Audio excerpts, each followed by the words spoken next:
Hello and welcome back. So today we're going to be making a delicious stuffed kabocha squash, and I promise you it's like nothing you've ever seen before. So hang tight and enjoy the show.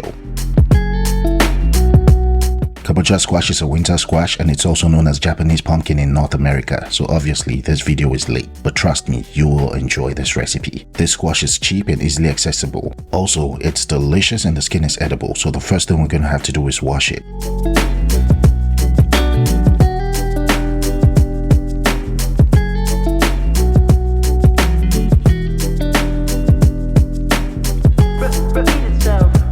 Mind you, you're gonna need 2 large squashes and I'll show you why as we go. Cut both of your squashes into 2 halves. Just like butternut squash, kabocha squashes are yellow and they have seeds in them. We're not using the seeds today, so use a spoon to remove them. Kabocha squash seeds are larger and they're a little bit more difficult to remove than those of a butternut squash. Kabocha squash seeds contain a significant amount of protein, oils, and zinc. The goal is to get the squash to look like a bowl, so once you're done removing the seeds, set it aside. If you'd like to learn how to roast the seeds, click on the link above to watch the recipe for my roasted butternut squash seeds. It's pretty much the same thing. Now that we've successfully carved out our bowls, it's time to spice them up. In a small bowl, we're going to add some sea salt to taste. Next, add 1 teaspoon of granulated onions. Over here I have ground fennel seeds. Add 1 tablespoon. Add a 1/4 teaspoon of cayenne pepper. Finally, add some grapeseed oil.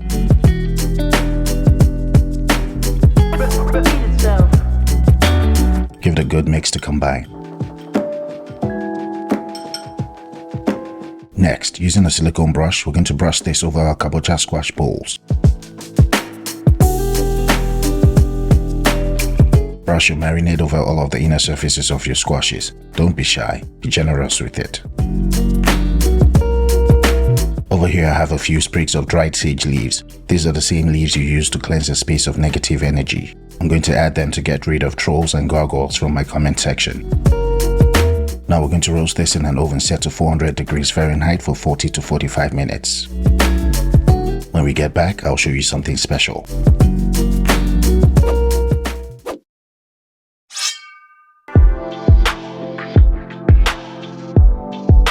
Beautiful. You can eat this as is, but over here at Grubanny, we don't play like that. If you're a Grubanny soldier, you're not a mediocre cook. You learn to push it to the limit. I know it's tempting and you're ready to pounce on it, but it's mind over matter over here. Stay focused. I'm not gonna lie, I took 1 spoon out of it. Anyway, enough joking. Scoop out the flesh from your kabocha squash into a large bowl. Mind you, you're only scooping out the flesh of 2 out of your 4 kabocha squash bowls. We're going to be stuffing the other 2. As I mentioned earlier, the skins are 100% edible, but you should only eat them if you bought them from a reputable organic seller. Add a 1/4 cup of warm water to your roasted kabocha squash flesh. Using a masher, mash your kabocha squash flesh until you get the consistency of mashed potatoes. You can stop in the middle of mashing, give it a taste, and adjust the salt as needed.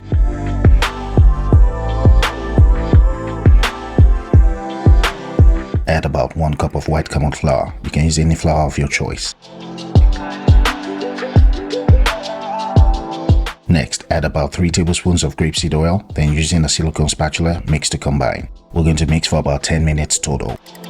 This part of the recipe was inspired by Frankie Silenza from Struggle Meals. Add and slowly incorporate 1 more cup of white camel flour. Your dough would remain sticky and that's okay, but once it comes together, generously dust your working surface with some white camel flour. When I say generously, I mean generously. Trust me. Once your dough is cool to the touch, dump it on your generously floured working surface and fold. Remember, you're not kneading it, you're gently folding it over itself.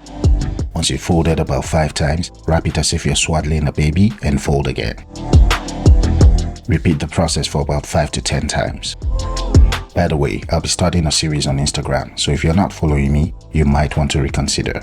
Once you're done folding and you're confident you did it right, we can move on to the next step. Cut off a small portion of your dough and set the larger dough aside. Grab the smaller dough, fold it over itself, make sure it's covered in flour, then roll.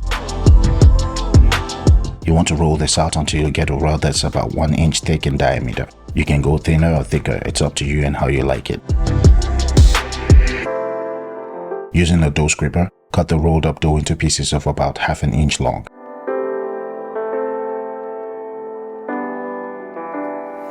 Once you're done, coat the pieces in flour to stop them from sticking. Now you can use this as is, but if you're making this for someone special, do this. Just like I showed you in my last video from last week, roll your dough over your gnocchi board to get those beautiful ridges. We're going to repeat the process until we're done with all of the dough, but this time around we're not rolling everything on the gnocchi board. Some of them will be left as is. So, a lot of you always profess your love for this channel, but that love rarely reflects in the amount of likes my videos get. As you all know, creating vegan recipes isn't easy, so if you really do love this channel like you profess, please hit the like button whenever I post a video. And also, don't forget to subscribe to my channel. Thank you. If you want to, you can roll everything on your gnocchi board, or you can leave it as is. I'm doing 50-50. So half of my gnocchi will be without ridges and the other half will be with ridges. I'm just doing this to show you your options. But if you take your time to roll it on a gnocchi board, it looks really beautiful. When we get back, I'm going to show you a vegetable that's relatively unknown and is considered a superfood.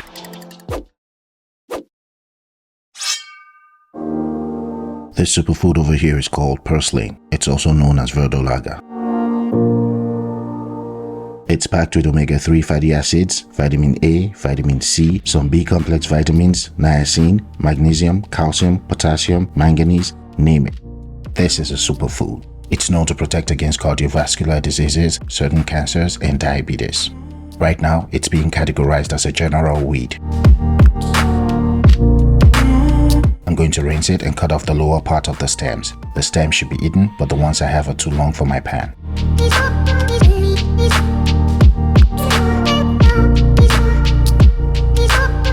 Next, slice and chop the flesh of a red bell pepper.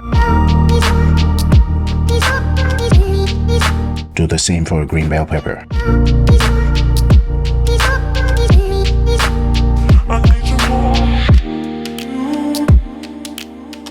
Chop a whole onion.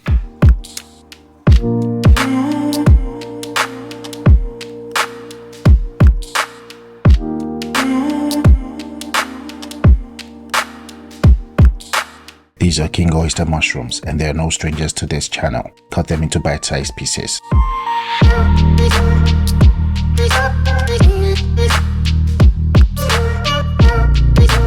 They are easier to cut when you stack them up, and this is how you want to cut them. Let's move on.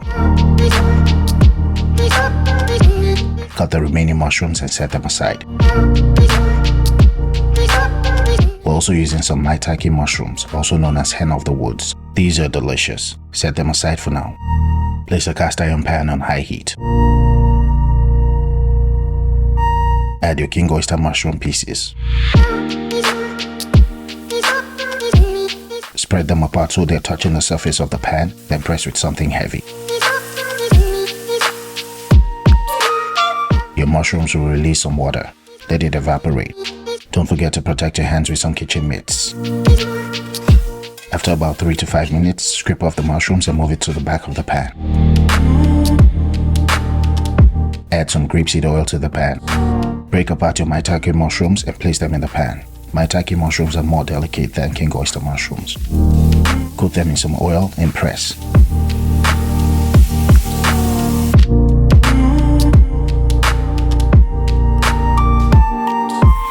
After 3 minutes, peel them off and move them to the back of the pan. Add some grapeseed oil. Drop your heat to medium heat. Throw in your chopped onions.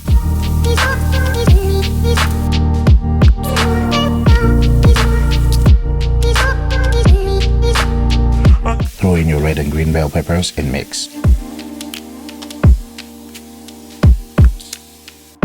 It's time to add some herbs, spices, and seasonings. Add some sea salt and a teaspoon of winter savory. Add half a teaspoon of dried oregano. Add a quarter teaspoon of cayenne pepper and a quarter teaspoon of dried thyme. Mix and let it cook for about 3 to 5 minutes depending on how crunchy you like your vegetables. Move it to the side when it's done.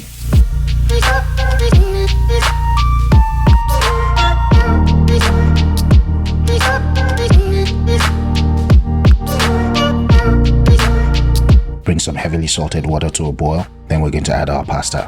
Whatever you do, don't let it overcook. Add your pasta and let it cook for 2 to 3 minutes. Stir to stop it from sticking together. Keep an eye on it, and once your pasta begins to float, it's ready. Remove the cooked pasta from the water using a strainer ladle. Place the pasta in a plate and set it aside.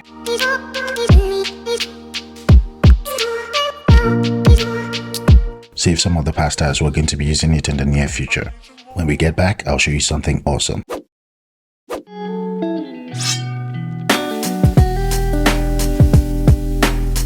Reheat your mushroom stir fry on medium-high heat, then add your pasta.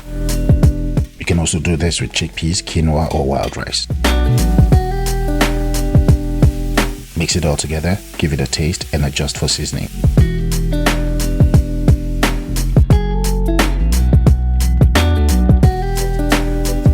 Add your purslane or verdolaga. Give it a good mix and let it cook for 3 to 5 minutes on medium heat. Add 5 tablespoons of coconut aminos, mix, and immediately take it off the stove.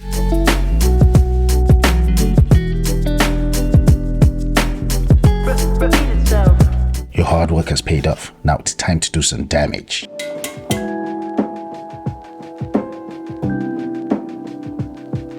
Fill up your kabocha squash bowls, grab your favorite blanket, and turn on your favorite show, because it's about to go down.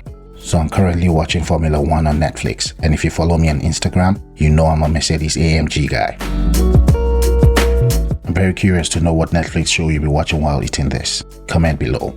And hey, with a dish as heavy as this, there's no chilling involved. Just Netflix, okay? I'm just kidding.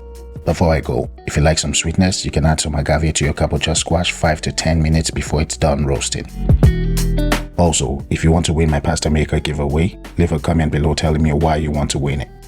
I'll be dropping the rules of the giveaway on Instagram, and I'll be selecting the winner on Instagram as well. So if you're not following me, do so now. Also, you must be an active member of this community. Finally, thanks for watching this video. If you enjoyed this video, don't forget to hit the like button and don't forget to subscribe to my channel. I'll see you all next week.